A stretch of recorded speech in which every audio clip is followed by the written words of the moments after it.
Presiden Prabowo perintahkan agar kepolisian dan kejaksaan menyelidiki semua perusahaan yang terindikasi membakar hutan.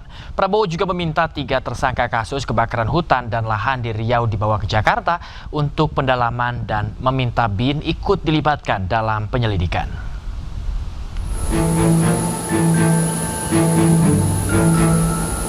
Presiden Prabowo Subianto memberikan peringatan keras kepada korporasi yang membakar hutan. Hal ini diungkapkan Presiden dalam rapat koordinasi penanganan Karhutla di Pekanbaru Riau. Prabowo memerintahkan agar kepolisian dan kejaksaan menyelidiki semua perusahaan yang terindikasi membakar hutan. Apalagi kalau ada korporasi yang menyuruh, itu saya minta polisi, kejaksaan selidiki, intelligence selidiki, ya. Kalau ada indikasi segera laporan, kita segera cabut. Siapapun, korporasi apapun, ada sedikit indikasi mereka ikut menyuruh membakar-bakar, kita cabut izinnya. Seluruh izin korporasi itu kita cabut. Saya tidak main-main, ya. Tolong. Kepolisian saya kira di sini main peran yang sangat penting.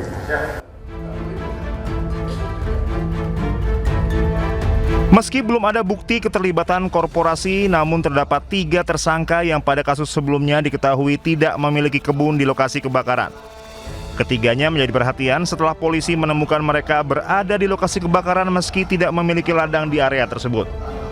Presiden Prabowo kemudian meminta 3 orang tersebut dibawa ke Jakarta untuk pendalaman dan meminta BIN ikut dilibatkan dalam penyelidikan.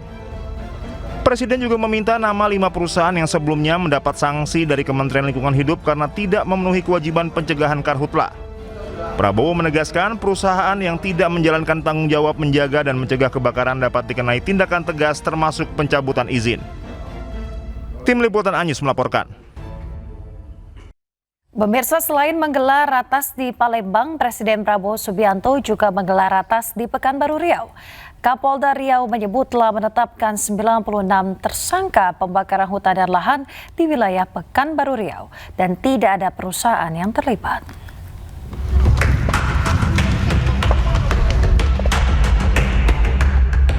Kebakaran hutan dan lahan di Pekanbaru Riau kian meluas. Badan Meteorologi, Klimatologi, dan Geofisika Pekanbaru mencatat titik panas di Provinsi Riau tercatat sebanyak 491 titik. Penyebab kebakaran diduga bukan hanya akibat faktor cuaca, melainkan sengaja dibakar pihak tidak bertanggung jawab. Kepada Presiden Prabowo Subianto, Kapolda Riau Irjen Pol Heri Herawan melaporkan sepanjang 2025 hingga Agustus 2026, Polda Riau telah menindak 94 laporan dan menetapkan 96 tersangka pembakar hutan dan lahan. Sementara sepanjang 2026, Kapolda menyebut sudah 36 orang ditetapkan sebagai tersangka. Sudah ada 94 kasus atau laporan polisi, kemudian dengan 106 tersangka. Khusus untuk 2026, total dari Januari sampai sekarang 33 laporan polisi dan 36 tersangka dengan luas yang terbakar sejumlah 806,57 hektar. Jadi semua saat ini yang dilakukan karhutla semuanya dari manusia, baik yang disengaja maupun tidak disengaja. Maaf Kapolda, yuk ada bukti-bukti atau indikasi ke arah korporasi yang menyuruh. Sampai saat ini belum ada, Bapak. Selain menindak tegas membakar hutan dan lahan, Polda Riau juga melarang masyarakat termasuk pengusaha melakukan penanaman pohon di hutan dan lahan yang pernah terbakar. Tim Liputan Ainus melaporkan. Presiden Republik Indonesia Prabowo Subianto memimpin langsung rapat terbatas penanganan kebakaran hutan dan lahan atau Karhutla di Palembang, Sumatera Selatan, Senin siang. Rapat koordinasi ini digelar di Posko Utama Satgas Karhutla Sumatera Selatan di Bandara Sultan Mahmud Badarudin II Palembang. Kunjungan ke Palembang merupakan kelanjutan dari rangkaian peninjauan langsung sejumlah lokasi rawan Karhutla di wilayah Sumatera, yakni Riau, Jambi, dan Sumatera Selatan. Berdasarkan data Sipongi, Kementerian Kehutanan terdapat 2.894 titik panas atau hotspot di 10 provinsi di Sumatera, dengan konsentrasi tertinggi di Sumatera Selatan sebanyak 1.410 titik, Riau 480 titik, dan Jambi 425 titik. Polda Sumatera Selatan juga melaporkan sedang menangani 15 laporan kasus karhutla dan telah menahan total 17 orang tersangka. Saat ini kami menangani kasus sebanyak 15 LP, Bapak, selama karhutla ini terjadi, dan sudah kami tahan 17 tersangka. Jadi kami pada waktu awal tahun, pada waktu melaksanakan apel kesiapsiagaan, ditindaklanjuti dengan adanya sosialisasi dan edukasi ke desa-desa dengan para kades, dengan mengoptimalkan Babin Kamtipmas dan Babinsa serta kades untuk memberikan pencerahan tentang larangan untuk membakar lahan guna pertanian. Dan ini juga tadi disampaikan oleh Pak Gubernur, adanya instruksi Bapak Menteri Dalam Negeri untuk larangan jelas sudah dibuat dalam bentuk impres. Jadi kami semakin kuat untuk menindaklanjuti dan menindak tegas bagi yang melaksanakan kegiatan tersebut.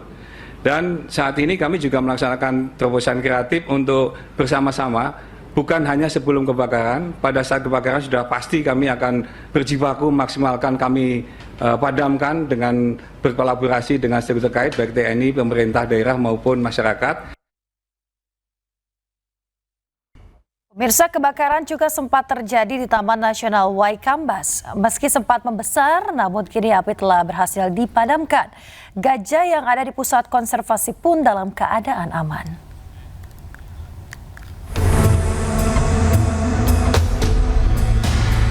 Setelah sempat padam, api baru kembali muncul di Taman Nasional Waikambas, Lampung Timur.